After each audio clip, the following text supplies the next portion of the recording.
Hello friends, welcome to my channel exclusive chemistry by Pankaj sir.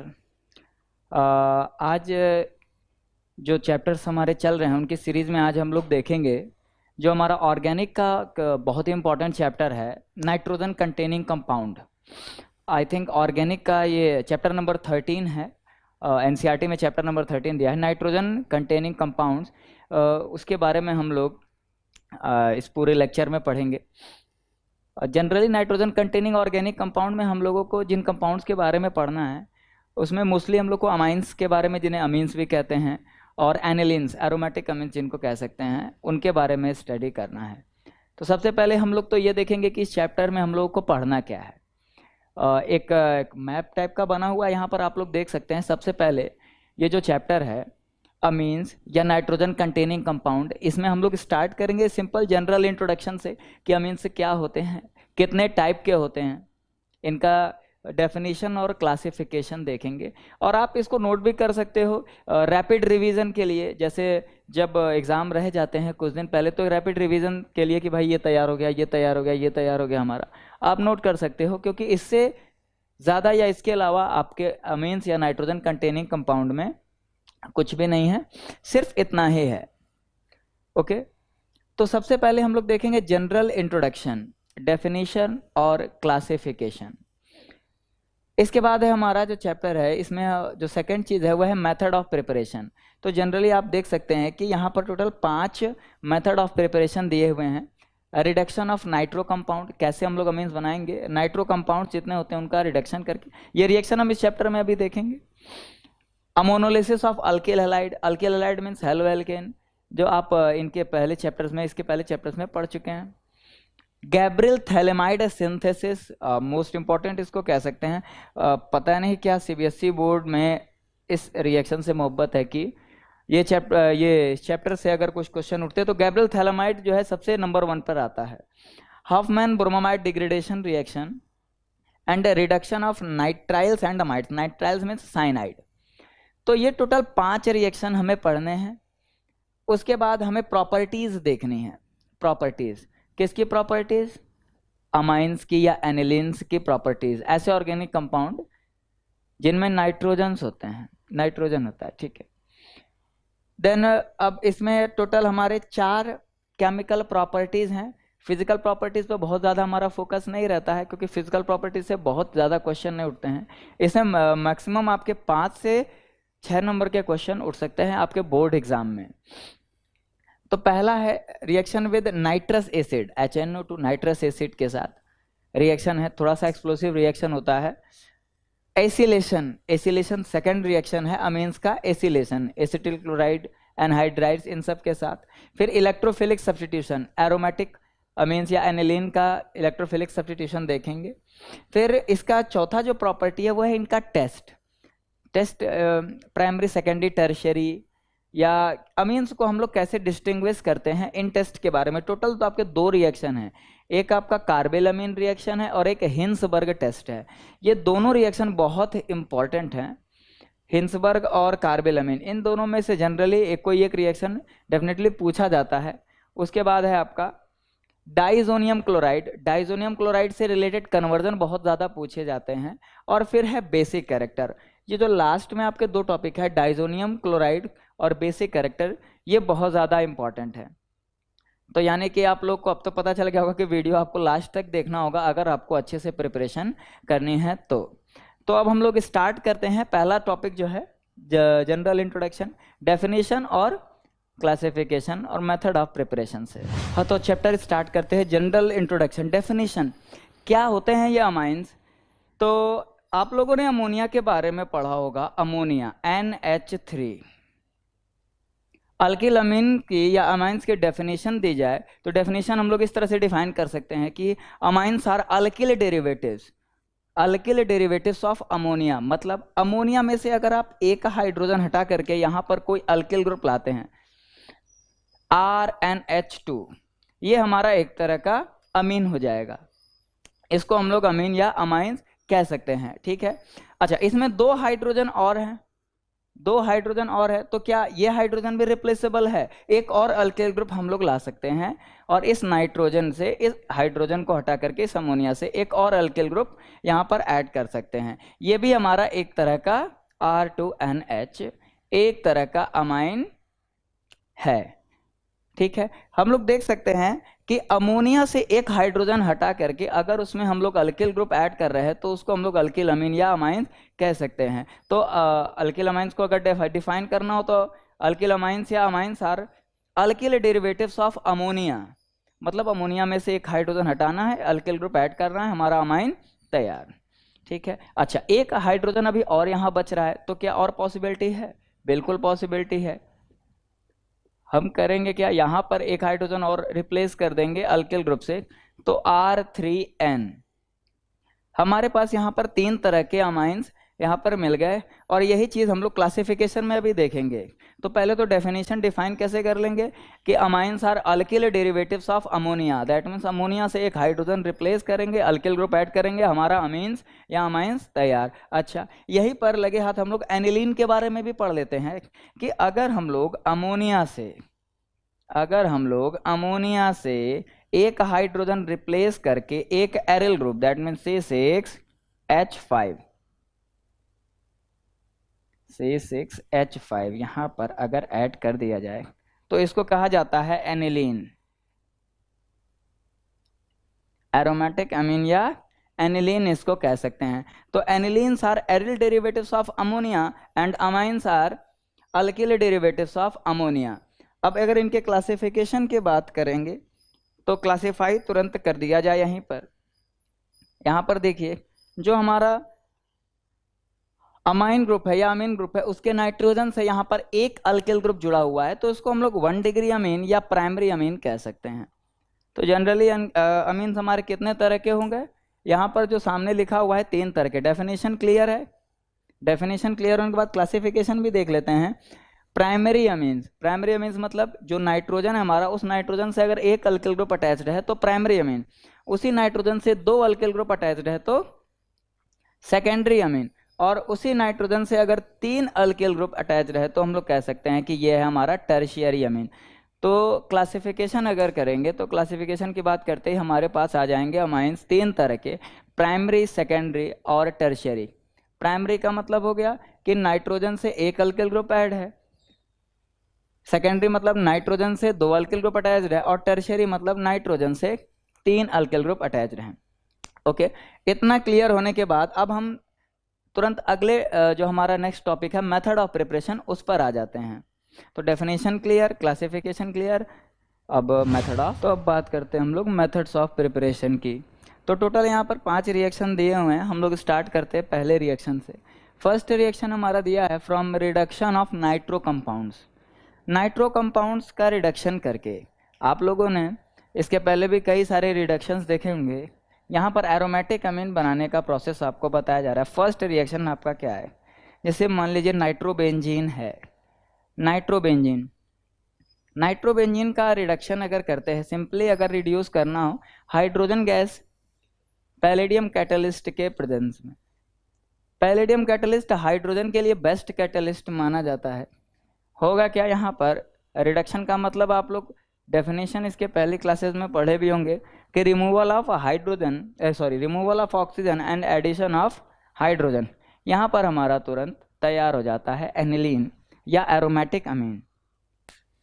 अच्छा, क्या यही एक प्रोसेस है जिससे नाइट्रो कंपाउंड से अमीन या एनिलीन बनाया जा सकता है? एक और तरीका है, आप लोगों ने स्टीफन रिडक्शन इसके पहले वाले चैप्टर जो एल्डिहाइड कीटोन कार्बोक्सिलिक है उसमें स्टीफन रिडक्शन देखा होगा। उसमें एक रिड्यूसिंग एजेंट यूज करते हैं, टिन यूज करते हैं HCl के प्रेजेंस में, या टिन का क्लोराइड लेते हैं NO2 nitrobenzene SN plus HCl। होता क्या है कि ये टिन SnHCl के साथ रिएक्ट करके SnCl2 बनाता है और हाइड्रोजन रिलीज करता है, नेसेंट हाइड्रोजन रिलीज करता है, और वो नेसेंट हाइड्रोजन इस नाइट्रोबेंजीन में आकर के ऐड होता है और इस नाइट्रोबेंजीन को कन्वर्ट कर देता है एनिलीन में। ये सेम प्रोसेस हम टिन की जगह आयरन भी ले सकते हैं, और आयरन ही प्रेफरेंशियली आजकल यूज़ किया जाता है। आयरन, हाँ, इससे रिलेटेड क्वेश्चंस भी आते हैं आपके एग्जाम में कि टिन प्लस HCl, ये मेथड तो है बनाने का अमीन, लेकिन इसको हम लोग आयरन और HCl के प्रेजेंस में ज़्यादा बनाते हैं। इसका रीज़न क्या है? तो अभी बताता हूँ इसका रीज़न क्या है। तो पहले तो ये दो रिएक्शन है, आप लोग ये जान लीजिए कि नाइट्रो कंपाउंड से एनिलीन बनाने के तरीके हम लोग करेंगे क्या, बस हम लोगों को रिड्यूस करना है, ऑक्सीजन रिमूव करना है, हाइड्रोजन ऐड करना है, हमारा एनिलीन तैयार। अब इस प्रोसेस को तो रिडक्शन ही कहते हैं। तो यहाँ पर डायरेक्टली या हम हाइड्रोजन ऐड कर दें या फिर किसी तरह से, जैसे यहाँ पर नेसेंट हाइड्रोजन हमारा SN और HCl रिलीज कर रहा है, वो नेसेंट हाइड्रोजन आकर के यहाँ पर ऐड हो जाए। अच्छा, अब जो क्वेश्चन अभी पूछा गया था कि आयरन और HCl, Fa+HCl को प्रेफरेंस हम लोग क्यों देते हैं, इसके प्रेजेंस में रिएक्शन को ज़्यादातर क्यों कराया जाता है, तो इसका आंसर ये कि आयरन और HCl के साथ जो हमारा FeCl2 बनता है, FeCl2 और नेसेंट हाइड्रोजन रिलीज होती है। टिन और HCl के साथ SnCl2 और नेसेंट हाइड्रोजन रिलीज होता है। Fe+HCl के साथ FeCl2 और नेसेंट हाइड्रोजन रिलीज होता है। FeCl2 की अगर हम लोग हाइड्रोलिसिस कर दें, इसकी अगर हाइड्रोलिसिस कर दें तो हमें दोबारा से HCl मिल जाता है, जो फिर हम लोग यहाँ पर यूज़ कर सकते हैं। मतलब अगर हम Fe+HCl ले रहे हैं तो HCl हमें एक्सेस अमाउंट में या बहुत ज़्यादा लेने की ज़रूरत नहीं है। Small amount of HCl is sufficient for this reaction. इसीलिए हम लोग Fe+HCl को प्रेफरेंस देते हैं टिन और HCl के कंपैरिजन में। तो ये हमारा पहला मेथड है जो कंप्लीट हो गया। इस पहले मेथड के बाद आप लोग नोट करना चाहें तो नोट कर सकते हैं।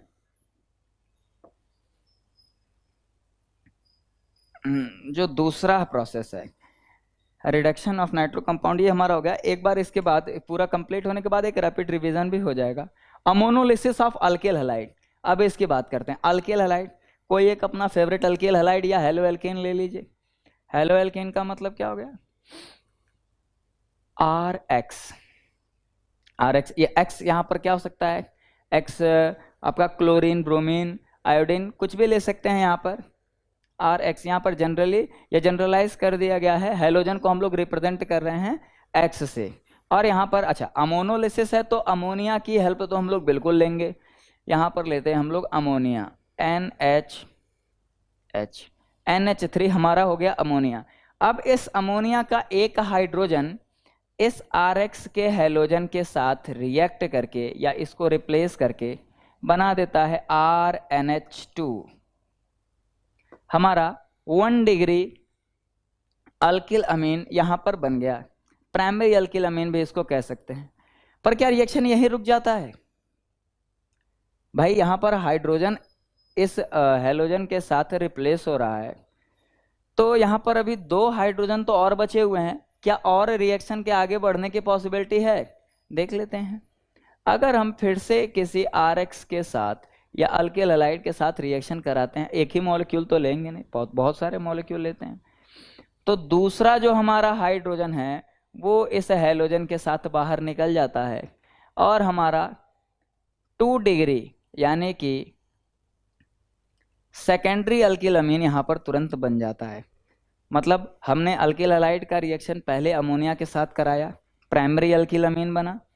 प्राइमरी अल्किल अमीन का रिएक्शन फिर से अल्किल हैलाइड के साथ कराया, सेकेंडरी अल्किल अमीन बना।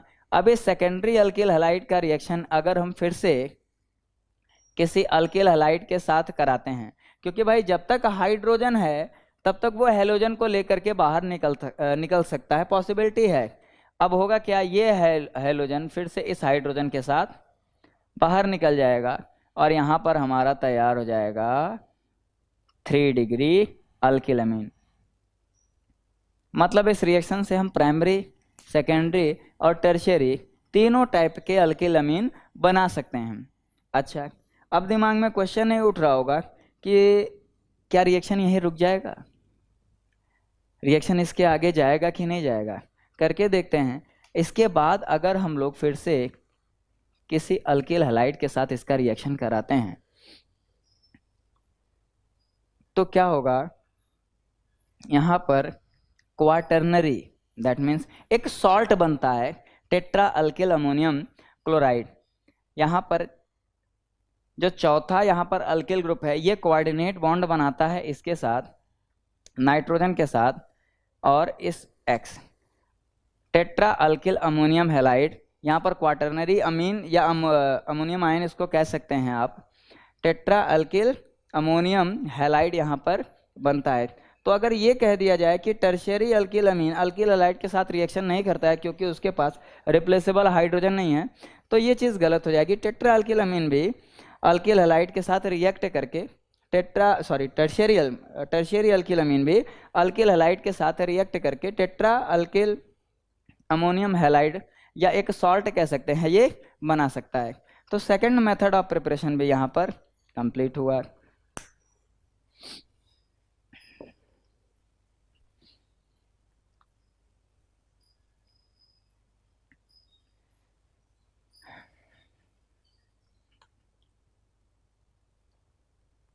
जो हमारा थर्ड रिएक्शन है, गैब्रियल थैलेमाइड सिंथेसिस। अब इस गैब्रियल थैलेमाइड सिंथेसिस, अभी इसके पहले बताया गया था कि ये हमारा इंपॉर्टेंट रिएक्शन है, गैब्रियल थैलेमाइड सिंथेसिस। इसमें देखा जाए, सबसे पहले तो इसका नाम अगर आपको थोड़ा सा अजीब लग रहा हो तो घबराने की जरूरत नहीं है, नाम ही अजीब है, रिएक्शन बहुत ईजी है, यकीन मानिए। सबसे पहले तो हम थैलेमाइड जो मॉलिक्यूल है उसको बनाते हैं। थैलेमाइड क्या होगा?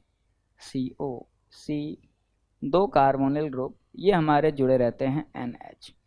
इस तरह से पहले तो इसका स्ट्रक्चर आपको याद रहना चाहिए कि थैलेमाइड किस तरह का होता है। अब इस थैलेमाइड की जरूरत हमें बार बार पड़ेगी क्योंकि रिएक्शन को आगे प्रोसीड करना है हमें। इस थैलेमाइड का रिएक्शन सबसे पहले, टोटल 3 स्टेप का ये रिएक्शन है जो हमें याद करना है। 3 स्टेप मतलब 3 एरो, और वो 3 एरो अभी मैं बनाता हूँ। और सबसे पहले तो आप लोग इसका रिएक्शन कराएंगे अल्कोहलिक या एक्वस पोटेशियम हाइड्रोक्साइड के साथ। इस थैलेमाइड का रिएक्शन सबसे पहले कराएंगे एक्वस या अल्कोहलिक पोटेशियम हाइड्रोक्साइड के साथ। ये हमारा H इस OH के साथ बाहर निकल जाएगा H2O बनके, और इस जगह पर आकर के ऐड हो जाएगा पोटेशियम, इस जगह पर आकर के ऐड हो जाएगा पोटेशियम। अब इसके बाद भाई एक स्टेप तो कंप्लीट। अब इसके बाद क्या करते हैं? अब इसके बाद इसका रिएक्शन कराते हैं अल्किल हैलाइड के साथ। भाई हमें इस पोटेशियम को हटाना है। पोटेशियम क्या है? Alkali metal. अल्कली मेटल की एक खासियत होती है, कहीं पर भी हैलोजन किसी के साथ भी जुड़ा हुआ हो उसको देखते हैं तो उसको वहाँ से हटा करके अपने साथ लेके निकल लेते हैं।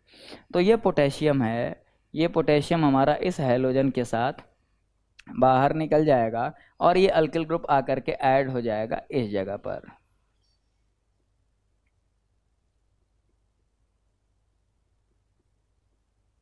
NR। अब इसके बाद हमारा लास्ट स्टेप, मैंने बताया था 3 एरो ही सिर्फ आपको देखने को मिलेंगे इस रिएक्शन में। आपको मेनली याद क्या रखना है? थैलेमाइड का स्ट्रक्चर। बाकी जो चीज़ें हो रही हैं वो नाइट्रोजन के साथ जो भी ग्रुप या जो भी एलिमेंट अटैच्ड है वही रिप्लेस हो रहा है। तो एक बार KOH, फिर अल्किल हैलाइड, और लास्ट में आप NaOH ले सकते हैं। NaOH के साथ रिएक्शन कराते हैं। तो बनाना क्या था हमें? सिंपली बनाना था RNH2। ये प्राइमरी अल्किल अमीन यहाँ से ये हटता है और सोडियम थैलेट कह सकते हैं, एक सॉल्ट बनता है ONA। 2 मोल यहाँ पर लिया गया है, 2 मोल NaOH लिया गया है, 2 मोल NaOH, 1 मोल NaO यहाँ पर आ गया, 1 मोल NaO यहाँ पर, और 2 H जो बच रहे हैं वो 2 H हमारे चले जाते हैं इस RN ग्रुप के साथ। RNH2 यहाँ पर रिप्लेस हो गया, और ये जो 2 हमारा आयन है, ऑक्साइड आयन है, ये आकर के एक इस कार्बन पर और एक इस कार्बन पर आकर के जुड़ करके ये सॉल्ट बना लेता है। ओके, तो ये ही हमारा है टोटल या पूरा का पूरा complete Gabriel phthalimide synthesis. Phthalimide का मॉलिक्यूल, पहले उसका रिएक्शन एक्वस या अल्कोहलिक KOH के साथ, फिर जो भी कंपाउंड बन रहा है उसका रिएक्शन अल्किल हैलाइड के साथ और फिर 2 मोल NaOH के साथ। हमें बस इतना ही याद रखना है। सबसे पहला थैलेमाइड का रिएक्शन KOH के साथ, KOH के बाद अल्किल हैलाइड और अल्किल हैलाइड के बाद NaOH के साथ। ये हमारा गैब्रियल थैलेमाइड सिंथेसिस है जो कि बहुत इम्पॉर्टेंट माने जाती है इस चैप्टर में। इसके बाद जो हमारा थर्ड रिएक्शन है उस पर डिस्कशन करते हैं।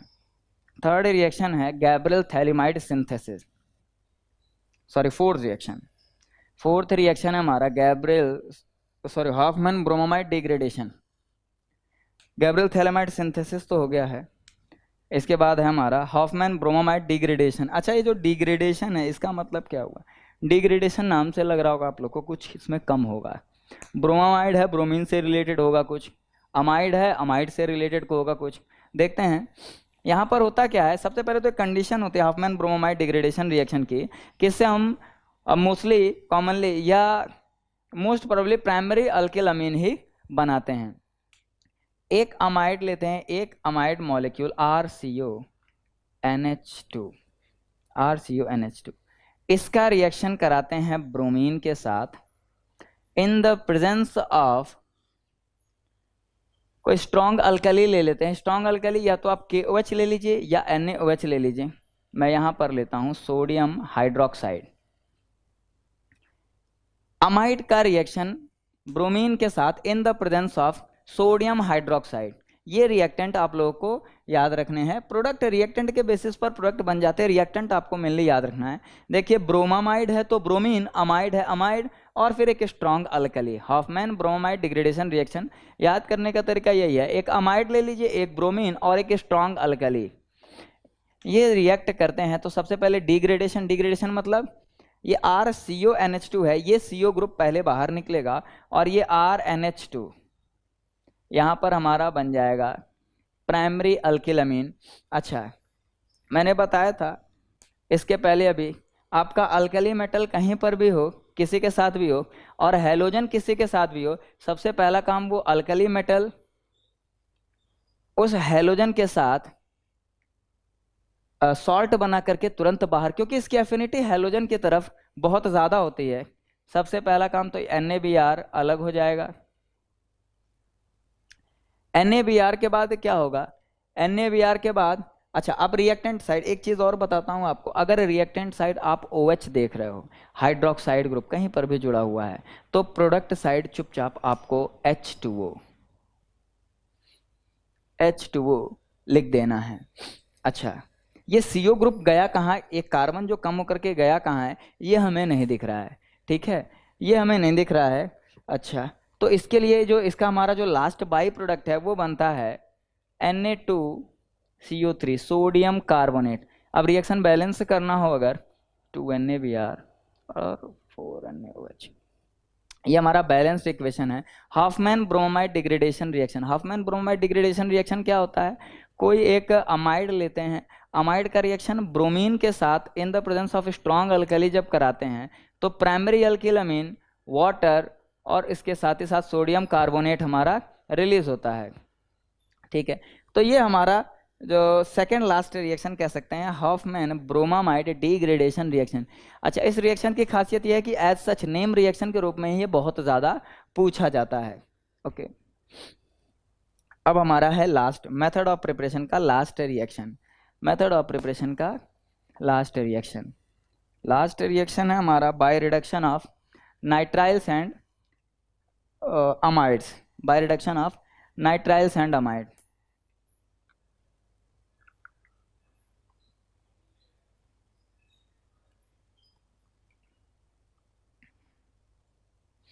नाइट्राइल्स मतलब ये साइनाइड ग्रुप है RCN। इसका रिडक्शन का मतलब आप लोग को अभी बताया गया है कि एडिशन ऑफ हाइड्रोजन या रिमूवल ऑफ ऑक्सीजन। यहाँ पर हमें हाइड्रोजन ऐड करना है, हाइड्रोजन ऐड कर देते हैं H2। सिंपल रिएक्शन ही है सब। H2 ऐड करते हैं in the presence of hydrogen के लिए best catalyst palladium PD। Hydrogen कहाँ जाएगा? हाइड्रोजन चला जाएगा आपका इस कार्बन के पास 2 हाइड्रोजन RCH2 2H2 ले लेते हैं, और 2 हाइड्रोजन इस नाइट्रोजन के पास आकर के ऐड हो जाएगा। आप इसको इसका स्ट्रक्चर बना सकते हैं RC triple bond N। 2 hydrogen इस कार्बन के पास RCH2 और 2 हाइड्रोजन इस नाइट्रोजन के पास NH2। सिंपली 4 हाइड्रोजन हमारे पास थे, 2 इस कार्बन पे आकर के ऐड हो गया और 2 इस नाइट्रोजन पर आकर के ऐड हो गया। तो ये रिड्यूस होकर के हमारा बन गया है प्राइमरी अल्किल अमीन। अच्छा, इसके बाद हमने देखा यहाँ पर अमाइड भी लिखा हुआ है, अमाइड RCO NH2। यहाँ पर तो NH2 पहले से ही है, अगर हम लोग डायरेक्ट इसको एज सच रिड्यूस कर देते हैं तो आपको ऑक्सीजन कहाँ दिख रहा है? इस कार्बन के पास। इस कार्बन से ऑक्सीजन हटाना है और यहाँ पर हाइड्रोजन ला करके ऐड कर देना है, हाइड्रोजन। और रिड्यूसिंग एजेंट वही, अरे भाई पैलेडियम बहुत देर से ले रहे हैं, तो यहाँ पर हम लोग एक निकल कैटलिस्ट ले लेते हैं, क्योंकि निकल कैटलिस्ट आपने क्लास 10th में ही पढ़ा होगा कि निकल जो है ये सैचुरेशन ऑफ अनसैचुरेटेड कंपाउंड में निकल के प्रेजेंस में आपने हाइड्रोजन ऐड किया होगा अल्कीन्स में। तो यहाँ पर RCH2NH2 सिंपल रिएक्शन है, ये टोटल हमारे 5।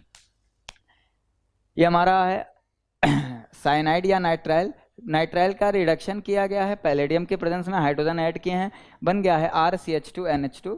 और ये हमारा अमाइड है, अमाइड का रिडक्शन किए हैं निकल कैटलिस्ट के प्रेजेंस में, तो भी बन गया है RCH2NH2। हाँ, इसका इस जो अमाइड है इसका यूज़ हमने इसके पहले वाले रिएक्शन में भी किया हुआ है। तो ये टोटल हमारे 5 मेथड ऑफ प्रिपरेशन है। एक बार इसका ओरली हम रिवीजन कर लेते हैं, ओरली रिवाइज इसको करते हैं। रिएक्शन अगर आपने नोट किया होगा तो आपके सामने होगा, एक बार ओरली रिवाइज करते हैं। टोटल 5 मेथड ऑफ प्रिपरेशन है। पहला है हमारा reduction of nitro compound. Nitro compound का हम लोग रिडक्शन करते हैं टिन HCl या FeHCl के प्रेजेंस में, या फिर हाइड्रोजन डायरेक्ट लेते हैं और पैलेडियम के प्रेजेंस में उसको रिड्यूस करते हैं। अच्छा, इसमें क्वेश्चन जो अराइज हुआ था वो ये था कि आयरन और HCl को प्रेफरेंस दिया जाता है टिन और HCl के कंपेरिजन में, ऐसा क्यों? तो इसका आंसर है कि आयरन और HCl कंबाइन होकर के जो कंपाउंड बनाते हैं FeCl2, अगर हम उसकी हाइड्रोलिसिस करें तो हमें वापस HCl मिल जाता है जो उस रिएक्शन में यूज हो जाता है। तो HCl हमें बहुत ज़्यादा नहीं लेना पड़ता है अगर हम आयरन के साथ HCl लेते हैं तो। फिर है अमोनोलिसिस ऑफ अल्किल हैलाइड। आसान रिएक्शन था, थोड़ा लंबा गया था। हमने किया क्या, हमने अमोनिया लिया, अमोनिया का रिएक्शन कराया था अल्किल हैलाइड के साथ, प्राइमरी, सेकेंडरी और फिर टर्शियरी, और लास्ट में क्वाटरनरी सॉल्ट एक हमें देखने को मिला था। इसके बाद गैब्रियल थैलेमाइड सिंथेसिस। थैलेमाइड एक बड़ा सा मॉलिक्यूल था, रिएक्शन पहले हमने कराया KOH के साथ, देन अल्किल हैलाइड के साथ, और उसके बाद NaOH के साथ। टोटल 3 एरो यानी कि 3 स्टेप का रिएक्शन, और लास्ट में जो हमें बनाना था प्राइमरी अल्किल अमीन, वो हमारा लास्ट में एक छोटा सा प्रोडक्ट यहाँ पर देखने को मिला था।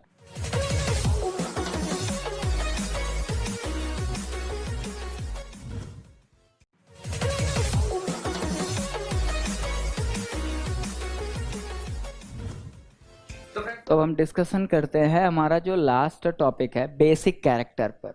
बेसिक कैरेक्टर, तो सबसे पहले तो आप लोग ये जान लीजिए कि जो हमारा अमोनिया होता है और जो अमीन्स होते हैं वो जनरली बेसिक इन नेचर होते हैं। अच्छा, बेसिक इन नेचर क्यों होते हैं? अमोनिया का एग्जांपल लीजिए, NH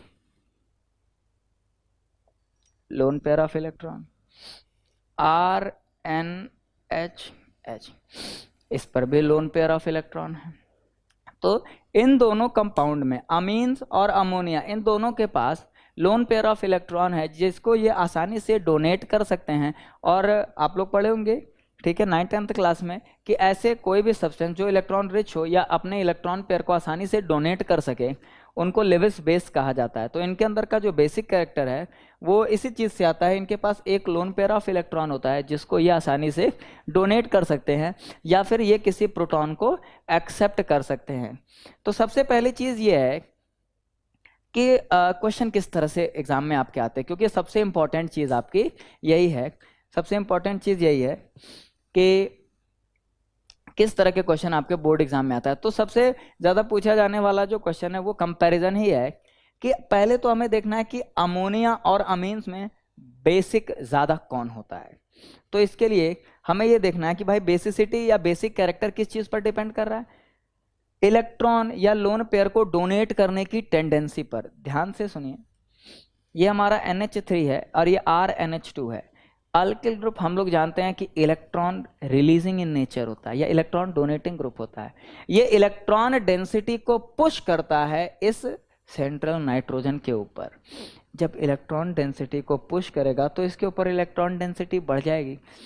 जब इलेक्ट्रॉन डेंसिटी बढ़ जाएगी तो वो इस इलेक्ट्रॉन पेयर को आसानी से रिपल कर सकता है या आसानी से डोनेट कर सकता है। इस इफेक्ट को हम लोग प्लस इंडक्टिव इफेक्ट भी कहते हैं या प्लस आई इफेक्ट भी कहते हैं।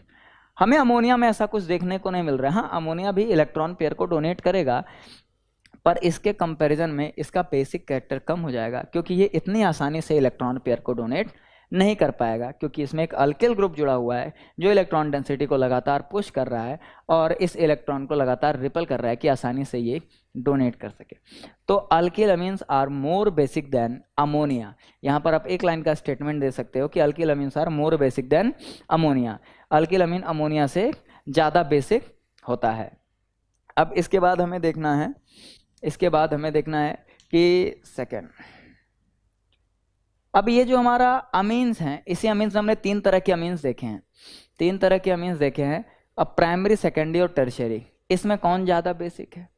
तो देखने से लग रहा है कि भैया एक अल्किल ग्रुप आने की वजह से इसका बेसिक कैरेक्टर बढ़ गया, तो जितने ज़्यादा अल्किल ग्रुप बेसिक कैरेक्टर उतना ज़्यादा। तो ये सिर्फ देखने में लगता है, एक्चुअल में ये ऐसा होता नहीं है, और इसके पीछे भी दो रीज़न हैं। पहले जनरली जो दिमाग में चलता है वो क्या है कि हमारा RNH, ये हमारा RNH2 प्राइमरी अल्किल अमीन, सेकेंडरी अल्किल अमीन RNH, और ये हमारा टर्शियरी अल्किल अमीन, ये हमारा टर्शियरी अल्किल अमीन है। इसमें सबसे ज़्यादा बेसिक कैरेक्टर किसका होता है? देखने में लग रहा है भैया यहाँ तीन अल्किल ग्रुप हैं, तीनों मिलकर के इलेक्ट्रॉन डेंसिटी को लगातार पुश किए जा रहे हैं और इसके पास जो भी लोन पेयर है इसको ये आसानी से डोनेट कर देगा। पर ऐसा एक्वस मीडियम में नहीं होता है, क्योंकि जो भी हमारा बेसिक कैरेक्टर है वो दो फैक्टर्स पर डिपेंड करता है। एक हमारा inductive effect, no doubt inductive effect इसमें सबसे ज़्यादा होगा, प्लस आई इफेक्ट। लेकिन साथ ही साथ जो दूसरा एक इफेक्ट होता है वो होता है सॉल्वेशन इफेक्ट।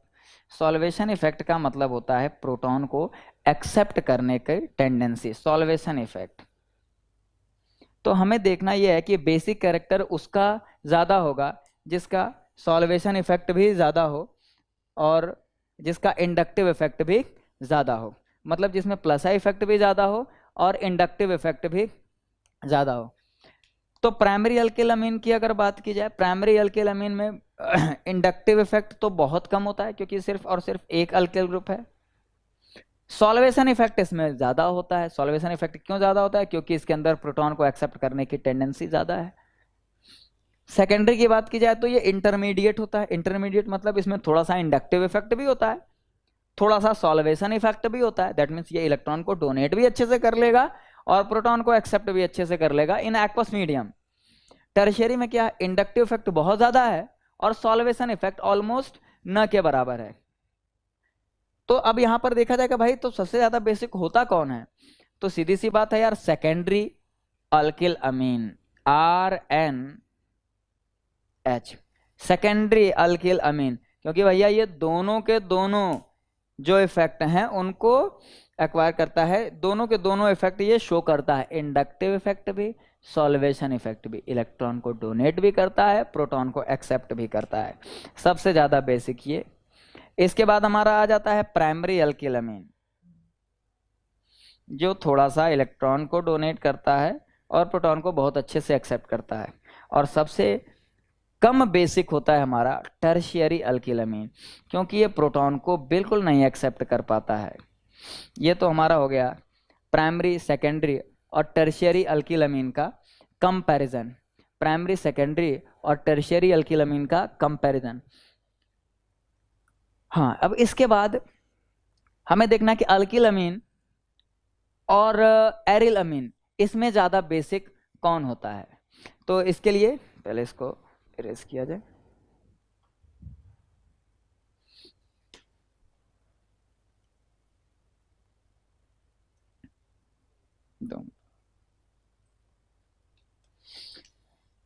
ये है हमारा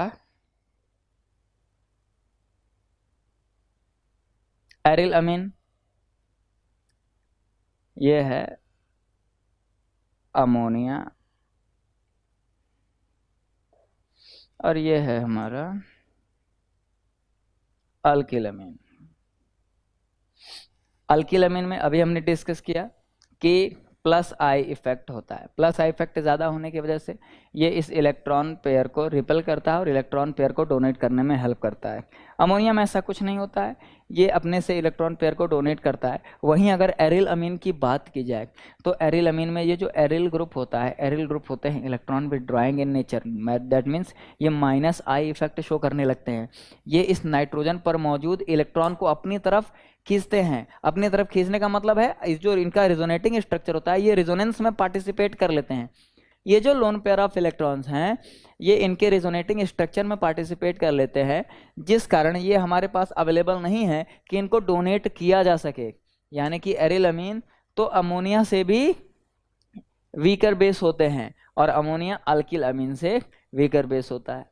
ये चीज़ आप लोग को क्लियर हो गई होगी कि अल्किल अमीन और एरिल अमीन में ज़्यादा बेसिक कौन होता है, अल्किल अमीन ही होगा, क्योंकि एरिल अमीन में इलेक्ट्रॉन पेयर, ये जो लोन पेयर ऑफ इलेक्ट्रॉन है, ये अवेलेबल ही नहीं है कि इनको डोनेट किया जा सके, क्योंकि यहाँ पर आ जाता है माइनस आई इफेक्ट। तो फ्रेंड ये था हमारा चैप्टर नंबर 13 अमीन या नाइट्रोजन कंटेनिंग कंपाउंड। ये आपको कैसा लगा नीचे कमेंट बॉक्स में ज़रूर लिखिएगा, और इसको लाइक और शेयर करना तो बिल्कुल मत भूलिएगा, और चैनल को सब्सक्राइब करना तो बिल्कुल मत भूलिएगा। तो फिर नेक्स्ट वीडियो के लिए अगर आपको कुछ भी जानकारी चाहिए या कुछ भी दिमाग में क्वेश्चंस होते हैं, आप नीचे कमेंट बॉक्स में कमेंट कर दीजिए। फिर हमारी जो नेक्स्ट वीडियो आएगी वो आएगी एल्डिहाइड, कीटोन और कार्बोक्सिलिक एसिड, जो चैप्टर नंबर 12 है उस पर आएगी, और उससे रिलेटेड कुछ सजेशंस या कुछ भी हो आप नीचे कमेंट बॉक्स में कमेंट करते हैं। और फिर दोबारा इस चैनल को सब्सक्राइब, लाइक और शेयर करना बिल्कुल मत भूलिएगा।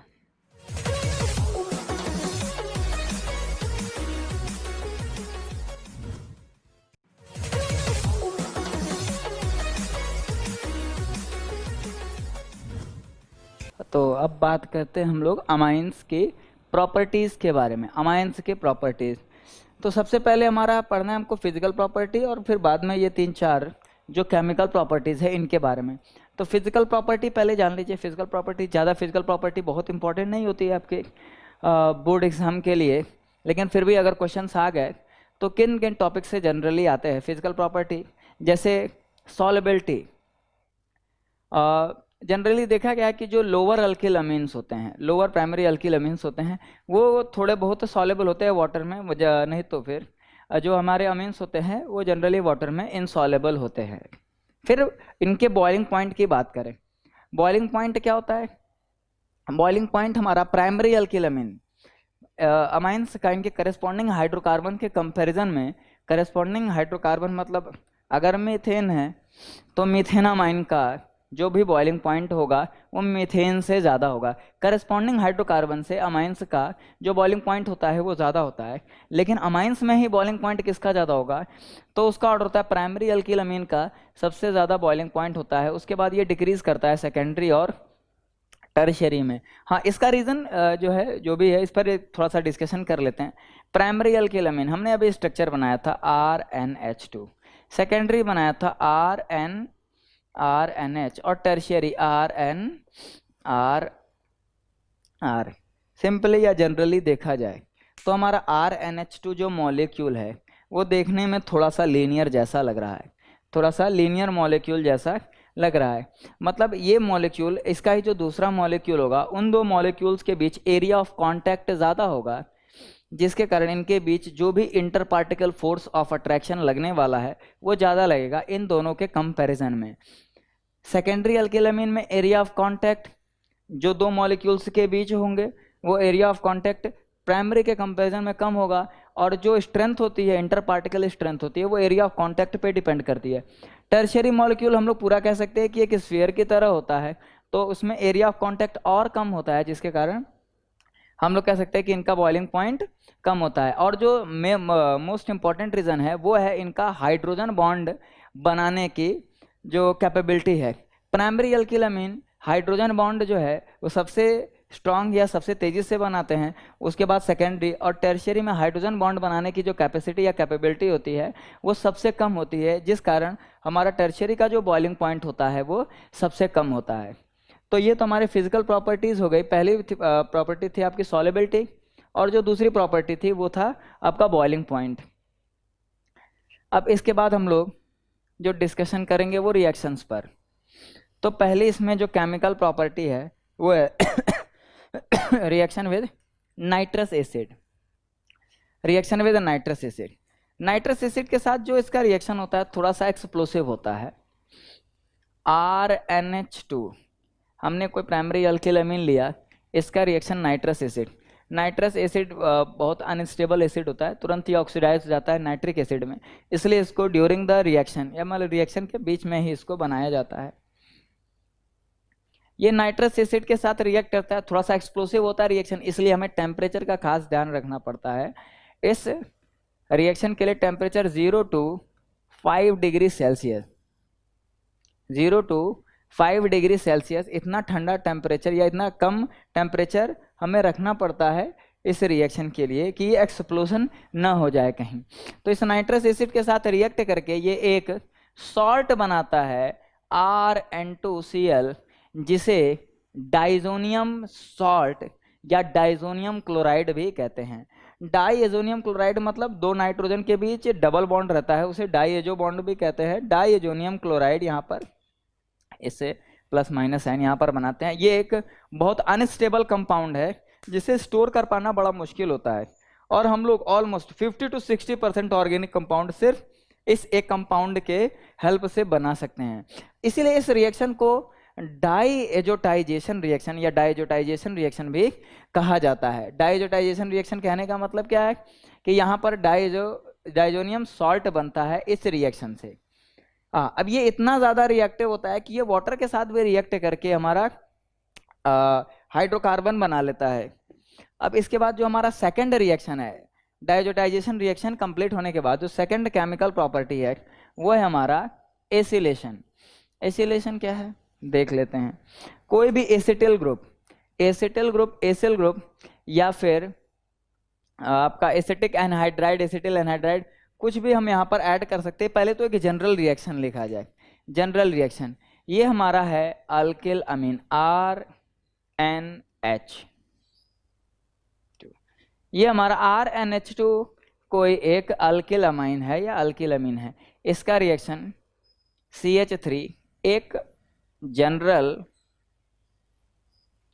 Z।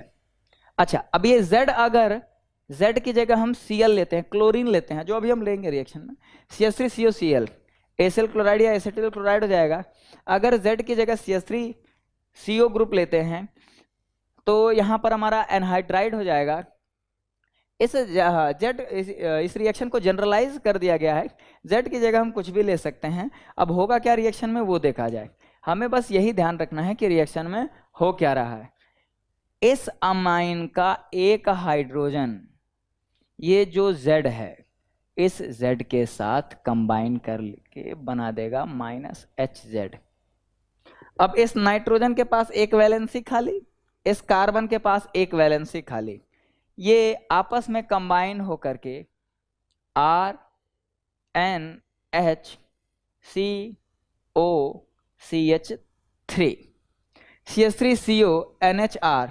यहाँ पर आप देख सकते हैं कि अमाइड, एक अमाइड बना है, यानी कि कोई भी एसिल ग्रुप, एसिटिल ग्रुप या एसिटिक एनहाइड्राइड लेते हैं और उसका रिएक्शन किसी प्राइमरी अल्किल अमीन के साथ करते हैं तो हमें अमाइड देखने को, ये अमाइड यहाँ पर बनता है। अब हम Z को जनरलाइज करते हैं, Z की जगह NH है प्लस CH3CO, यहाँ पर Cl लिया जाए,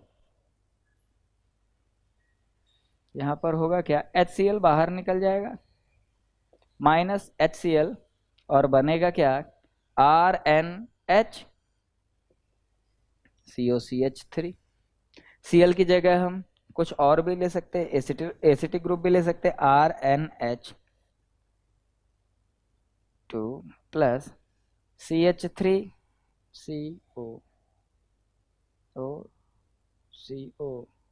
CH3, ये हमारा एसिटिक एनहाइड्राइड है, Z की जगह CH3CO ग्रुप आकर के ऐड हुआ है। ये H अभी भी ये H होगा क्या, इस ग्रुप के साथ कंबाइन होकर के बना देगा CH3COH माइनस, एसिटिक एसिड हमारा बाहर निकल जाएगा और ये CO कंबाइन होगा इसमें और बना देगा RNHCOCH3। नाम इसका अगर लिखना हो तो IUPAC name N alkyl acetamide, alkyl group जो भी हो, अगर यहाँ पर CH3 है तो एन मिथाइल एसिटामाइड, अगर यहाँ पर इथाइल ग्रुप है तो एन इथाइल एसिटामाइड। एक अमाइड बनता है जब भी हम एसिटिल ग्रुप के साथ रिएक्शन कराते हैं अल्किल अमीन का। हाँ, ये सेकेंडरी अल्किल अमीन के साथ भी रिएक्ट कर सकते हैं, ये टर्शियरी अल्किल अमीन के साथ रिएक्शन नहीं देते हैं। इसका रीज़न हमें इस पर अब डिस्कशन करना है कि ये एसिटिलेशन है, जो ये एसिटिलेशन रिएक्शन है, ये किन किन अमीन्स का पॉसिबल है। तो प्राइमरी अल्किल अमीन है RNH2CH3COZ। यहाँ पर हमने देखा है कि सारा खेल इस हाइड्रोजन का है। अगर हम यहाँ पर सेकेंडरी अल्किल अमीन लेते हैं तो क्या होगा, H, या यहीं पर ले लिया जाए, सेकेंडरी अल्किल अमीन लिया जाए तो क्या होगा, रिएक्शन तो वही हो रहा है, हाइड्रोजन एस जो भी ग्रुप है ये उसके साथ बाहर निकल जा रहा है और CO इस नाइट्रोजन के पास आकर के अटैच हो रहा है। अब इसका नाम हो जाएगा N di alkyl acetamide. Secondary alkyl amine होने पर भी रिएक्शन ये होगा। अगर हम टर्शियरी अल्किल अमीन लेते हैं, मतलब इस हाइड्रोजन की जगह एक और अल्किल ग्रुप लेते हैं, तो अब हमारे पास हाइड्रोजन बचा ही नहीं है जो इस Z को लेकर के बाहर निकल सके, जो इस Z को रिप्लेस कर सके। तो इसलिए टर्शियरी अल्किल अमीन का रिएक्शन एसिटिल क्लोराइड या एसिटिक एनहाइड्राइड के साथ पॉसिबल नहीं होता है, क्योंकि टर्शियरी अल्किल अमीन के पास रिप्लेसेबल हाइड्रोजन नहीं होता है। तो अगर एग्जाम में क्वेश्चन आता है कि टर्शियरी अल्किल अमीन आपका एसिटिलेशन रिएक्शन या एसिलेशन रिएक्शन नहीं देते हैं, इसका रीज़न बताइए, तो इसका रीज़न एकमात्र ये होगा कि टर्शियरी अल्किल अमीन्स के पास रिप्लेसेबल हाइड्रोजन नहीं होता है जो इस Z के साथ कंबाइन करके बाहर निकल सके। इस इम्पॉर्टेंट रिएक्शन के बाद एक और इम्पॉर्टेंट रिएक्शन जो हमारा थर्ड रिएक्शन है इलेक्ट्रोफिलिक सब्स्टिट्यूशन रिएक्शन। जो हो चुके हैं रिएक्शन उन पे टिक कर दिया जाए, हाँ ये चल रहा है इलेक्ट्रोफिलिक सब्स्टिट्यूशन रिएक्शन। ये ऑलमोस्ट आपने सारे चैप्टर्स में देखा होगा। Electrophilic substitution reaction, aromatic compounds का इलेक्ट्रोफिलिक सब्स्टिट्यूशन रिएक्शन।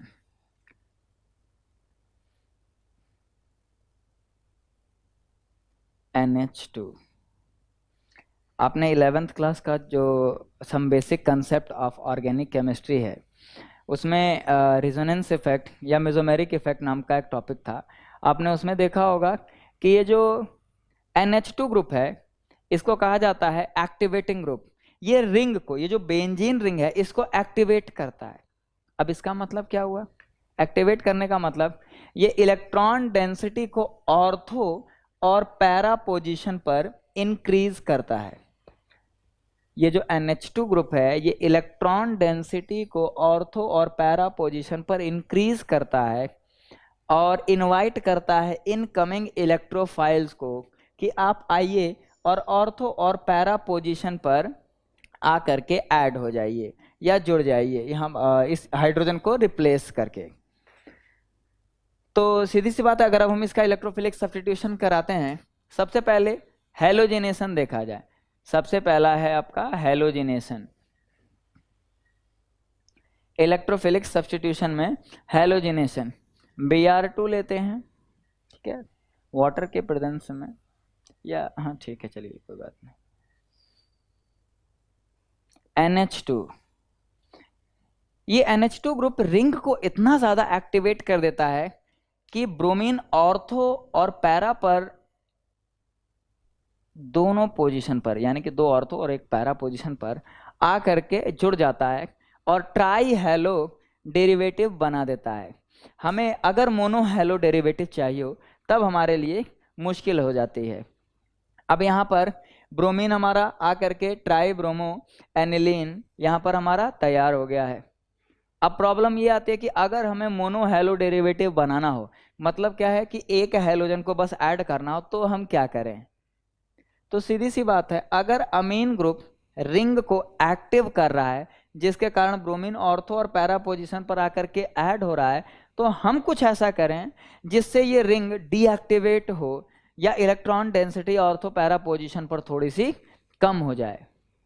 तो इसके लिए क्या करते हैं? तो इसके लिए हम कोई भी इलेक्ट्रोफिलिक सब्स्टिट्यूशन रिएक्शन करने से पहले इसका एसिटिलेशन करते हैं।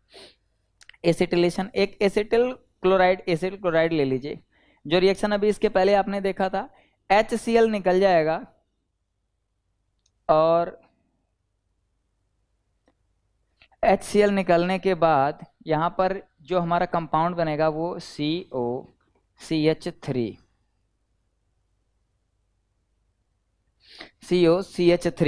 ये हमारा कंपाउंड बनता है। अब ये CH3CO ग्रुप, अमाइड ग्रुप या एसिटामाइड ग्रुप क्या करता है? इस रिंग को थोड़ा सा डीएक्टिवेट कर देता है। अब अगर हम इसका हैलोजिनेशन कराते हैं, अब अगर इसका हैलोजिनेशन कराया जाए NHCOCH3, तो हमारा पैरा पोजीशन पर एक ब्रोमीन आकर के ऐड हो जाता है। अब फिर प्रॉब्लम आती है। प्रॉब्लम यह कि भैया हमने तो यहाँ पर NH2 लिया था, यहाँ पर CH3CONH आ गया है। कोई बात नहीं, आप इसकी हाइड्रोलिसिस अगर कर देते हैं, आपने अगर इसकी एसिडिक हाइड्रोलिसिस कर दी, हाइड्रोलिसिस करने के बाद होगा क्या कि ये CH3COOH बाहर निकल जाएगा और ये हमें वापस NH2 मिल जाएगा, एक H चला जाएगा यहाँ पर, और यहाँ पर हमें रिक्वायर्ड मोनो हेलो डेरिवेटिव देखने को मिल गया। यानी कि अगर हमको मोनो हेलो डेरिवेटिव चाहिए तो सबसे पहले हमें एनिलीन में इस NH2 ग्रुप की एक्टिविटी को थोड़ा सा कम करना पड़ेगा, और उसको कम करने के लिए हम क्या करेंगे? इसका एसिटिलेशन करते हैं, CH3CO ग्रुप ऐड करते हैं, जिससे CH3CONH या एसिटामाइड ग्रुप आ जाता है। एसिटामाइड ग्रुप रिंग को डीएक्टिवेट करता है, ऑर्थो पैरा पोजीशन पर इलेक्ट्रॉन डेंसिटी को थोड़ा सा कम करता है, या कह सकते हैं कि ऑर्थो पोजीशन पर थोड़ा सा कम करता है, पैरा पोजीशन पर आकर के ऐड हो जाता है ब्रोमीन और हमें मिल जाता है मोनो हेलो डेरिवेटिव।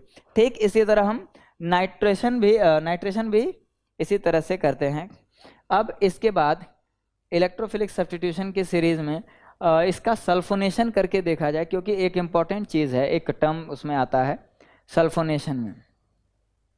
अगर इसका सल्फोनेशन करते हैं, अगर ये नोट कर लिया हो आप लोगों ने तो इसको इरेज किया जाए।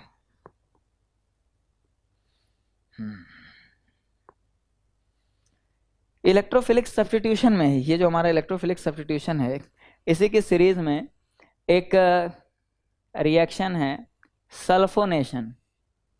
सल्फोनेशन कंसंट्रेटेड H2SO4 के साथ अगर इसका रिएक्शन कराया जाए तो होगा क्या? डिहाइड्रेशन। एक H यहाँ से निकलता है, इसका OH बाहर लेकर के, और बन जाता है हमारा SO3H और NH2। अच्छा, अब इसमें इंपॉर्टेंट चीज़ क्या है? इंपॉर्टेंट चीज़ क्या है भाई? सिंपल सा सल्फोनेशन तो है एरोमेटिक हाइड्रोकार्बन्स का, सिंपल या जनरल सल्फोनेशन ही तो है। इंपॉर्टेंट चीज़ इसमें यह है कि SO3H ग्रुप ये हमारा किस तरह का ग्रुप है? ये एसिडिक ग्रुप है। NH2 ग्रुप इसका नेचर होता है बेसिक। पहले भी मैंने बताया जो बेसिक कैरेक्टर इसका बहुत ज़्यादा इंपॉर्टेंट है। इन वीडियोज़ की सीरीज के लास्ट में आपको बेसिक कैरेक्टर भी समझाया जाएगा, तो इसलिए वीडियो को लास्ट तक देखना आप लोग के लिए बहुत इंपॉर्टेंट है। SO3H है, ये NH2 है। होगा क्या भाई? सीधी सी बात है, एसिड है, इसकी टेंडेंसी क्या होती है? प्रोटॉन को डोनेट करने की। ये बेस है, इसकी टेंडेंसी क्या होती है?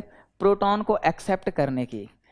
तो यहाँ पर ये जो एक्सेप्टेंस है और डोनेशन है, ये यहीं पर हो जाता है, इन्हीं मॉलिक्यूल्स में, एक ही मॉलिक्यूल में। ये हमारा SO3H करता क्या है? इसको एक प्रोटॉन डोनेट कर देता है और इसके ऊपर आ जाता है नेगेटिव चार्ज, और ये इस तरह से इक्विलिब्रियम इन दोनों के बीच स्टेब्लिश रहता है। इस तरह का आयन जो एक ही कंपाउंड में पॉजिटिव और नेगेटिव दोनों आयन हो, इस तरह के कंपाउंड्स को हम लोग कहते हैं, या इस तरह के आयन्स को ज्विटर आयन। ज्विटर आयन मतलब एक ही कंपाउंड में अगर एसिडिक ग्रुप भी है, एक ही कंपाउंड में बेसिक ग्रुप भी है, तो एसिडिक ग्रुप प्रोटॉन डोनेट कर देता है बेसिक ग्रुप को, और उस बेसिक ग्रुप के ऊपर पॉजिटिव चार्ज और एसिडिक ग्रुप के ऊपर नेगेटिव चार्ज आ जाता है। इस तरह के आयनिक सब्सटेंस या कंपाउंड्स को हम लोग ज्विटर आयंस कहते हैं। अच्छा, इस सल्फोनेशन के बाद एक और इलेक्ट्रोफिलिक सब्स्टिट्यूशन है, Friedel craft reaction. Friedel craft reaction आप लोगों को याद होगा। फ्रीडल क्राफ्ट रिएक्शन, ये हमारा एनिलीन है NH2। फ्रीडल क्राफ्ट रिएक्शन में लेते क्या थे, आपको अल्किलेशन कराना है, मान लीजिए CH3Cl in the presence of anhydrous AlCl3, anhydrous AlCl3, इसका रिएक्शन कराते हैं। तो अभी तक नहीं बताया गया आपको फ्रीडल क्राफ्ट अल्किलेशन, जो जनरली इलेक्ट्रोफिलिक सब्स्टिट्यूशन में सबसे पहले बताया जाता है। तो इसके पीछे एक रीजन है, एनिलीन फ्रीडल क्राफ्ट रिएक्शन चाहे वो अल्किलेशन हो चाहे वो एसिलेशन हो नहीं देते हैं। अब इसका रीजन क्या है? इसका रीजन बड़ा सिंपल है। फ्रीडल क्राफ्ट रिएक्शन में हम यूज करते हैं anhydrous AlCl3, electron deficient compound, Lewis acid की तरह बिहेव करता है। एनिलीन नाइट्रोजन, इसके पास दो इलेक्ट्रॉन्स या एक लोन पेयर ऑफ इलेक्ट्रॉन, ये लेविस बेस की तरह रिएक्ट करेगा। यहां पर हम इसको एज अ कैटलिस्ट या कह सकते हैं एज ए मीडियम हम यूज करते हैं। ये इस रिएक्टेंट के साथ न रिएक्ट करके, दैट मीन्स अल्किल ग्रुप के साथ रिएक्ट ना करके, ये एनहाइड्रस AlCl3 के साथ रिएक्ट करके सॉल्ट बना लेता है। इस कारण ये एनिलीन फ्रीडल क्राफ्ट रिएक्शन नहीं देते हैं। Anilines are basic in nature, anhydrous AlCl3 is acidic in nature. ये कंबाइन करके हमारा सॉल्ट बना लेते हैं अल्किलेशन की जगह। तो इसीलिए ये हम लोग कहते हैं फ्रीडल क्राफ्ट रिएक्शन नहीं देते हैं। ये भी एक इंपॉर्टेंट चीज़ है जो आपके बोर्ड एग्जाम में बहुत बार पूछी जा चुकी है कि एनिलीन फ्रीडल क्राफ्ट रिएक्शन क्यों नहीं देते हैं। रीज़न साफ है, एनिलीन फ्रीडल क्राफ्ट रिएक्शन इसलिए नहीं देते हैं क्योंकि एनिलीन्स बेसिक इन नेचर होते हैं, और फ्रीडल क्राफ्ट रिएक्शन में यूज़ किया जाने वाला anhydrous AlCl3 acidic in nature होता है। ये एसिड बेस कंबाइन होकर के सॉल्ट बना लेते हैं और अल्किलेशन और एसिलेशन नहीं करते हैं। अब इस इलेक्ट्रोफिलिक सब्स्टिट्यूशन के बाद जो हमारा नेक्स्ट है वो है टेस्ट। टेस्ट कैसा टेस्ट? पहले तो देखते हैं कि जो हमारा अमीन ग्रुप प्रेजेंट है कि नहीं है किसी में। अमीन ग्रुप की प्रेजेंस का टेस्ट करते हैं, ये प्रेजेंट है किसी ग्रुप में कि नहीं है, मतलब नाइट्रोजन कंटेनिंग कंपाउंड है कि नहीं। तो दो टेस्ट आपके दिए हुए हैं। पहला तो अमीन टेस्ट है, कार्बिल अमीन टेस्ट, मतलब अमाइन ग्रुप है कि नहीं है, और उसके बाद है हिंसबर्ग टेस्ट। अगर अमाइन ग्रुप है तो वो प्राइमरी है, सेकेंडरी है या फिर टर्शियरी है। तो देखा जाए, पहला रिएक्शन है हमारा कार्बिल अमीन टेस्ट। कार्बिल अमीन टेस्ट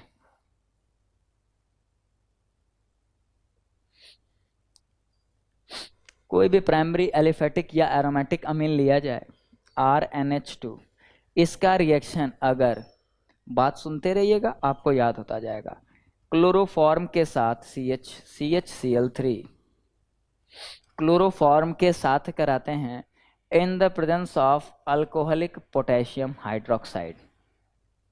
अगर अल्कोहलिक पोटेशियम हाइड्रोक्साइड के साथ इसका रिएक्शन कराते हैं तो होगा क्या? सबसे पहले तो एक आइसोसाइनाइड या कार्बिल अमीन बनता है RNC। बहुत गंदी स्मेल होती है इसकी, और इसी स्मेल से इसको आइडेंटिफाई किया जाता है कि हमारा अल्किल आइसोसाइनाइड है कि नहीं है।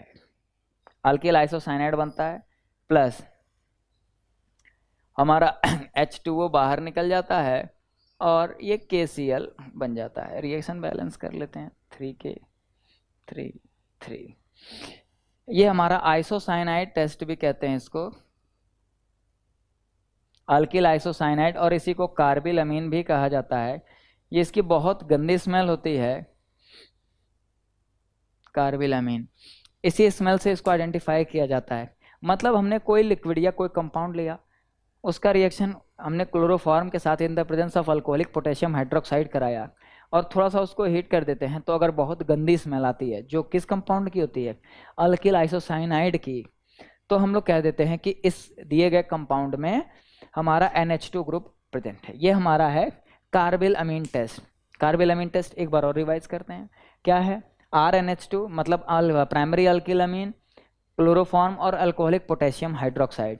इसका रिएक्शन किसके साथ करा दिया, सॉरी इन तीनों का आपस में रिएक्शन कराया, तो बन गया हमारा अल्किल आइसोसाइनाइड, बहुत गंदे स्मेल, और फिर KCl और H2O बाहर निकल जाते हैं।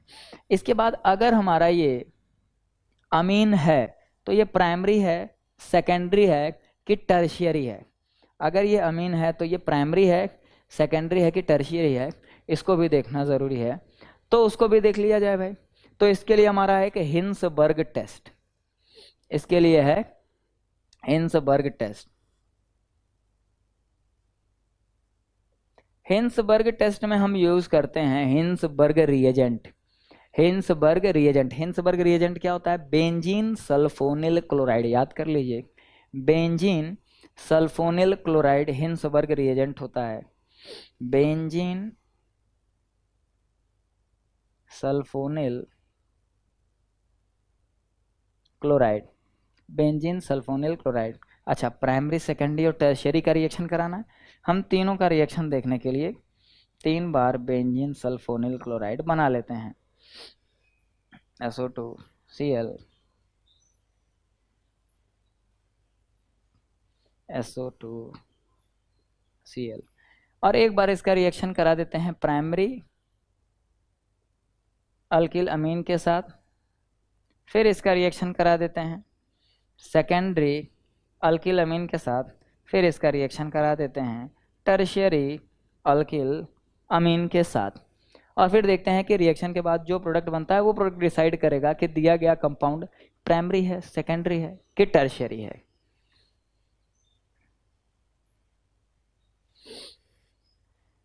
अच्छा, इसको इस तरह से लिखने का मतलब क्या है?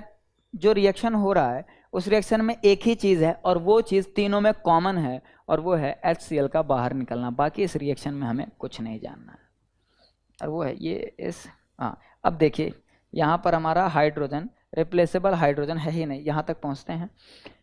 कंपाउंड कौन सा बनेगा? -HCl, -HCl कंपाउंड बनेगा यहाँ पर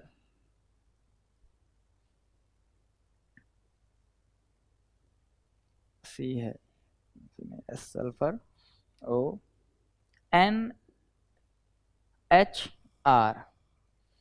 इस कंपाउंड का नाम है N alkyl benzene sulphonamide. N alkyl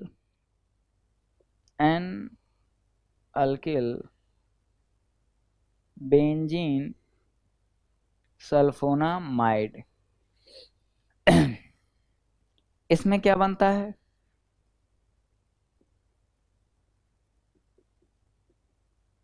NR और R, इसका नाम हो जाएगा NN di alkyl benzene sulphonamide. अच्छा, अब इन दोनों की पहचान क्या है भाई? कंपाउंड तो बन गया, उससे हुआ क्या है? ये जो हमारा N अल्किल बेंजीन सल्फोनामाइड है, इसको अगर हम NaOH या किसी एक अल्कली में डिसॉल्व करते हैं तो ये डिसॉल्व हो जाता है। इसको लिख देते हैं, ये हमारा होता है सॉल्युबल इन अल्कली, यानी कि N अल्किल बेंजीन सल्फोनामाइड बना, अगर हम उसको NaOH में डाल देते हैं और वो डिसॉल्व हो जाता है, तो कहते हैं कि दिया गया कंपाउंड हमारा क्या है? प्राइमरी अल्किल अमीन है। अगर अमीन का रिएक्शन बेंजीन सल्फोनामाइड के साथ रिएक्शन कराने के बाद जो हमें प्रोडक्ट मिला वो इनसॉल्युबल है,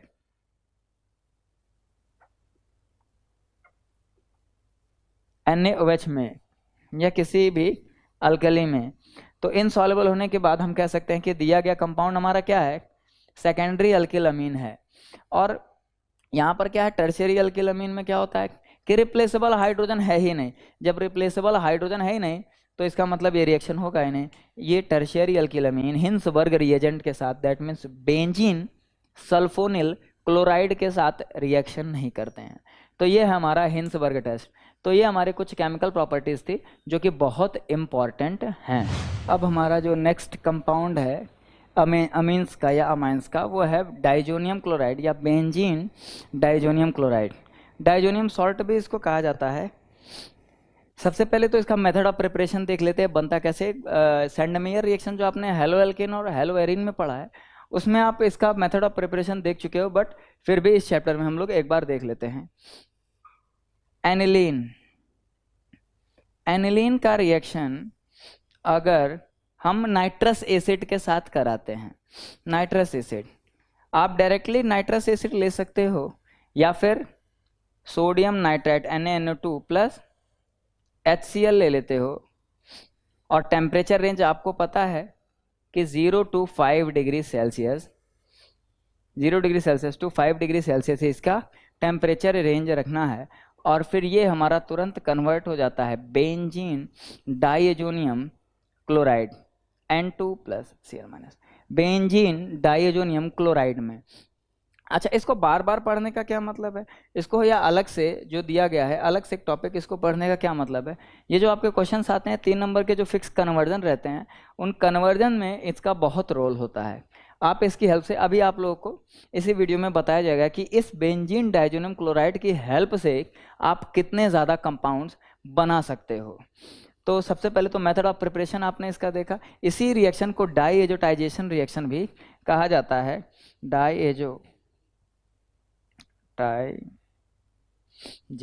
रिएक्शन, डाइएजोटाइजेशन रिएक्शन भी इसको कहते हैं। इसमें हमारा बनता है बेंजीन डाइएजोनियम क्लोराइड। ठीक है, अब इस डाइएजोटाइजेशन रिएक्शन के बाद इसके प्रॉपर्टीज़ देख लेते हैं कि डाइजोनियम क्लोराइड की प्रॉपर्टीज़ क्या है। तो पहली बात तो यह है कि बहुत ज़्यादा अनस्टेबल होता है, ये तुरंत रिएक्ट कर जाता है हमारा। ये इवन कोल्ड वाटर के साथ भी हल्का फुल्का रिएक्ट कर जाता है, और वार्म वाटर के साथ तो रिएक्ट करके ये तुरंत फिनॉल बना लेता है। तो इसके प्रॉपर्टीज़ देखने के लिए या कन्वर्जन में एक चार्ट यहाँ पर बनाया जाएगा, और उस चार्ट को बनाते समय ध्यान से देखिएगा, क्योंकि अगर आपका ध्यान थोड़ा सा भी भटकता है या इधर उधर जाता है तो आपको समझने में बहुत प्रॉब्लम हो जाएगी लास्ट में इस रिएक्शन को। ये है हमारा बेंजीन डाइएजोनियम क्लोराइड N2Cl। सबसे पहले तो हम सैंडमेयर रिएक्शन देखते हैं कि इससे सैंडमेयर रिएक्शन से हम क्या क्या बना सकते थे। अगर हम CuCl लेते थे और HCl लेते थे तो यहाँ पर बनता था क्लोरोबेंजीन। अगर हम CuBr लेते थे और HBr लेते थे तो हमारा बनता था ब्रोमोबेंजीन। और अगर CuCN और KCN लेते हैं तो हमारा बन जाता है साइनोबेंजीन या बेंजीन नाइट्राइड। ये हमारा पूरा का पूरा जो रिएक्शन है इसको कहते हैं सैंडमेयर रिएक्शन। ये तीनों रिएक्शन हमारे हैं सैंडमेयर रिएक्शन। अच्छा, अब इस रिएक्शन के बाद हमें देखना है कि मान लीजिए CuCl की जगह हम अब सिर्फ कॉपर लेते हैं, कॉपर टर्निंग लिया जाए और HCl के साथ रिएक्शन कराया जाए तो क्लोरोबेंजीन, और अगर Cu और HBr लिया जाए तो हमारा बन जाता है ब्रोमोबेंजीन। बेंजीन थोड़ा हमें ढंग का बनाना चाहिए ना। देखो, ये हमारा है ब्रोमोबेंजीन, और इन दोनों रिएक्शन को कहा जाता है गैटरमैन रिएक्शन।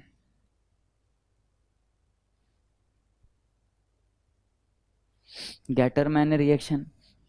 अब ये टोटल हमारे सामने 5 रिएक्शन हो गए। ठीक है, बहुत कंसंट्रेशन के साथ इस पूरे चार्ट को देखना है आपको कि चार्ट बन कैसे रहा है। इसके बाद आप पूरे के पूरे कन्वर्जन जो एरोमेटिक कंपाउंड से रिलेटेड कन्वर्जन है वो सारे कन्वर्जन आसानी से कर सकेंगे। अगर आप इसका रिएक्शन करा देते हैं, अच्छा आपने यहाँ पर क्लोरोबेंजीन बनाया, ब्रोमोबेंजीन बनाया, आयोडोबेंजीन नहीं बनाया। अगर आप रिएक्शन करा देते हैं पोटेशियम आयोडाइड के साथ तो यही हमारा बेंजीन डाइएजोनियम क्लोराइड कन्वर्ट हो जाएगा आयोडोबेंजीन में। फ्लोरोबेंजीन बचा हुआ है। आपने पढ़ा होगा कि डायरेक्ट फ्लोरिनेशन पॉसिबल नहीं होता है। हम क्या करते हैं, इसका फ्लोरोबोरिक एसिड HbF4 के साथ इसका रिएक्शन कराते हैं तो एक कंपाउंड बनता है N2BF4, और इसको थोड़ा सा भी अगर हीट कर दिया जाए, थोड़ा सा भी हीट अगर कर दिया जाए, तो हीट करने के बाद ये तुरंत कन्वर्ट हो जाता है फ्लोरोबेंजीन में। फ्लोरोबेंजीन में कन्वर्ट हो जाता है। और अगर इसका रिएक्शन हम करा देते हैं नाइट्रिक एसिड के साथ, अगर इसका रिएक्शन करा दिया जाए नाइट्रिक एसिड के साथ HNO3 के साथ, तो ये हमारा कन्वर्ट हो जाता है तुरंत नाइट्रोबेंजीन में। ठीक, अब इसके बाद कुछ कन्वर्जन और हैं। इसी में देखा जाए, अगर हम इसका रिएक्शन करा देते हैं H3PO2 के साथ, H3PO2 के साथ, तो ये हमारा तुरंत कन्वर्ट हो जाता है बेंजीन के साथ, बेंजीन में कन्वर्ट हो जाता है। अगर हम इसी का रिएक्शन करा देते हैं अल्कोहल के साथ C2H5OH, तो भी ये तुरंत कन्वर्ट हो जाता है बेंजीन में। अब मोस्ट इंपॉर्टेंट इसके दो रिएक्शन हैं जिन्हें कहा जाता है कपलिंग रिएक्शन, जिन्हें कहते हैं हम लोग कपलिंग रिएक्शन। अब इन रिएक्शंस को देख लिया जाए। अगर हम डाइबेंजीन डाइजोनियम क्लोराइड का ही रिएक्शन फिनॉल के साथ कराते हैं OH, तो बनता है N2OH। नाम है इसका पैरा हाइड्रोक्सी डाइएजोबेंजीन, पैरा हाइड्रोक्सी डाइएजोबेंजीन। ये हमारा ऑरेंज डाई होता है, ऑरेंज कलर का डाई, ऑरेंज डाई। और अगर इसी बेंजीन डाइजोनियम क्लोराइड का रिएक्शन हम कराते हैं वापस एनिलीन के साथ ही NH2, तो बनता है पैरा अमीनो डाइएजोबेंजीन। इसी OH की जगह बस NH2, नाम क्या हो जाएगा, पैरा अमीनो डाइएजोबेंजीन। ये हमारा होता है येलो डाई। हमने एक चीज देखी कि इसमें हमारा दो रिंग आपस में आके कपलिंग कर रहे हैं। कपलिंग मतलब पेयर बना रहे हैं, या एक रिंग है हमारा यहाँ पर डाइजोनियम क्लोराइड में और एक रिंग हमारा फिनॉल और अमीन में है।